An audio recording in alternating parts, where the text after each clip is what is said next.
ജുമാ ദിനത്തിൽ ഒരു പ്രത്യേക സമയമുണ്ട് എന്നാണ് നബി സല്ലല്ലാഹു അലൈഹി വസല്ലം തന്റെ കൈ കൊണ്ട് ഇങ്ങനെ ആംഗ്യം കാണിച്ചുകൊണ്ട് പറഞ്ഞത് യുഖല്ലിലുഹാനാണ്. അത് വളരെ കുറഞ്ഞേ ഉള്ളൂ എന്നാണ് സഹാബത്ത് റിപ്പോർട്ട് ചെയ്യുന്നത്. അള്ളാന്റെ റസൂൽ ഇങ്ങനെ ആംഗ്യം കാണിച്ചു, കുറഞ്ഞ നേരേ ഉള്ളൂ. അത് ഏതാ നമുക്ക് പറഞ്ഞു തന്നിട്ടില്ല. ലൈലത്തുൽ ഖദ്ർ കാത്ത് പ്രതീക്ഷിക്കും പോലെ നമ്മൾ 10 ദിവസം പ്രതീക്ഷിക്കട്ടെ എന്ന് പറഞ്ഞതുപോലെ ആ വെള്ളിയാഴ്ച പകല് മുഴുവൻ പ്രതീക്ഷിച്ചോളണം എന്നാണ്. എപ്പോഴാന്ന് പറഞ്ഞു തന്നില്ല.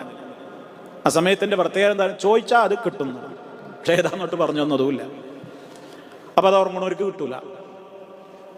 അതിന് മെനക്കെട്ട് കാത്തിരുന്ന് അധ്വാനിക്കുന്നവർക്ക് തന്നെ അത് കിട്ടുള്ളൂ. 40-ൽ ചില്ലാൻ അഭിപ്രായങ്ങളാണ് ആ സമയം ഏതാണെന്ന് പറഞ്ഞിട്ടുള്ളത്. സമയാകത്രേ ഉള്ളൂ. പക്ഷെ പണ്ഡിത ലോകത്ത് ആ സമയം ഏതാന്നുള്ളതിനെ കുറിച്ച് ആ ഹദീസ് വിശദീകരിച്ചപ്പോൾ പണ്ഡിതന്മാര് 40-ലേറെ അഭിപ്രായങ്ങളാണ് പറയുന്നത്. ഇന്ന സമയമാണത്, ഇന്ന സമയമാണത്, ഇന്ന സമയമാണത് എന്നിങ്ങനെ. ഈ 40 അഭിപ്രായം വരാൻ കാരണം എന്താ?